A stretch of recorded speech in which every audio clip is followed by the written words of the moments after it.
Hello, అందరు ఎలా ఉన్నారు? బాగున్నారా? మా వారు చికెన్ పికిల్ చేస్తున్నారు. మా పాప కోసం, హాస్టల్లో ఉంటుంది మా పాప, దానికోసం చేస్తున్నాను. చాలా మిస్ అయిపోయాను. ఇంకా వీడియో తీద్దామని తీస్తున్నాను. చూడండి ఎలా చేస్తారంటే, నా వంటిల్లంతా మొత్తం పాడైపోయింది. ఏమనుకోద్దండి. ఫస్ట్ ఏం చేసినావా చెప్పు. ఫస్ట్ చికెన్లో ఉప్పు, పసుపు, అల్లం వెల్లుల్లి పేస్టు, ఇంకా ఏమి వేస్తారు చెప్పు, అన్నీ వేసి ఉడకబెట్టుకున్నారు. ఆ నీళ్ళంతా ఇమిరిపోయిన తర్వాత ఉడకబెట్టుకున్నారు. చికెన్లో వాటరే, సపరేట్ వాటర్ వేయలేదు. అదంతా ఉడికిపోయినాక మళ్ళీ ఇంకో పెనంలో ఆయిల్ వేసి ఈ ఉడికిన చికెన్ అంతా ఆయిల్లో వేసారు. అది బాగా కొంచెం వేగాక కొన్ని దాంట్లో తెల్లగడ్డలు, జీడిపప్పు కూడా వేసారు. దాన్ని వేసేసి ఆయిల్లోని బాగా ఎర్రంగా వేయించేస్తారనమాట. ఇదంతా ఏం చేసినాక ఇక్కడ నుంచి ప్రాసెస్ చూపిస్తాను. ఫస్ట్ అంతా మిస్ అయిపోయినాను. వాళ్ళ కూతురు మీద ప్రేమతో చేస్తున్నారు కాబట్టి వీడియో మెమరబుల్గా ఉండాలని వీడియో పెడుతున్నాను. చూడండి బాగా వేగుతుంది. అది కొంచెం బాగా ఎర్రగా వేగినాక మళ్ళీ వస్తాను. చికెన్ ఇంకా వేగుతూనే ఉందండి. అంతలోపల నేను వచ్చేసి అల్లం వెల్లుల్లి పేస్ట్ ఇంట్లోనే తయారు చేసుకున్నాను. ఇదైతేనే ఫ్రెష్గా బాగుంటుంది. తర్వాత ఆయిల్ వచ్చేసి శనగ నూనె వాడానండి.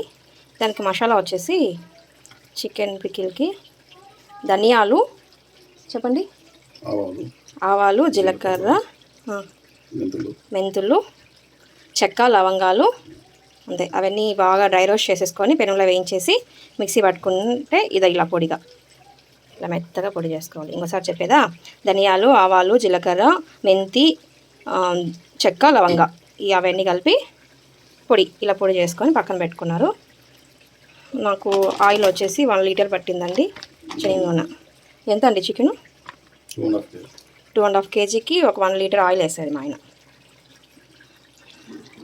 ఇదండి, కొంచెం అయితే సరిపోతుంది. మరీ ఎక్కువ కూడా ఫ్రై చేసుకుని అవసరం లేదు. గట్టిగా అయిపోతుందండి ముక్క. కొంచెం మెత్తగా ఉంటే చాలు. ఇంకొక 1 మినిట్ అంట వేయించేసి మళ్ళీ ఈ పొడులు అన్నీ వేస్తారు. మసాలా పొడి వేస్తున్నారు.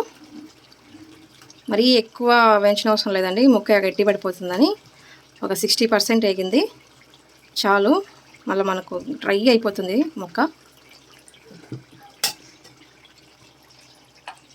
ఆ పొడి మిగిలింది, ఆ పొడి వేసారు. తర్వాత కారం పొడి,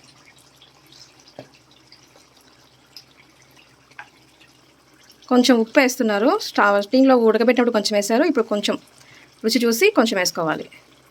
బాగా కలిపెడుతున్నారు. అంతే అండి, అయిపోయింది. ఇంకా తర్వాత ఇది బాగా చల్లగా అయిపోయినాక నిమ్మకాయలు రసం తీసి వేస్తాము. చల్లబడాలి, బాగా చల్లబడాలి. ఎలా ఉందండి పిక్కిలు? కామెంట్ చేయండి ఎలా ఉందో. ఇది ఒక 2 డేస్ ఊరితే బాగుంటుంది, కానీ అంతవరకు ఆగం కదా. ఇది కొంచెం చల్లబడి నిమ్మరసం వేసాక తినేద్దాం. తినేసి మళ్ళీ చెప్తాం. ఓకేనా?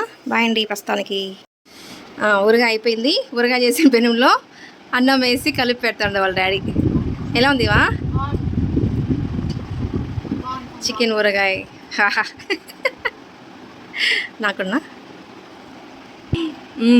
బాగుంది. దువ్వలా పెట్టినా బాగుందా? ఏందది? చికెన్ అన్నామా?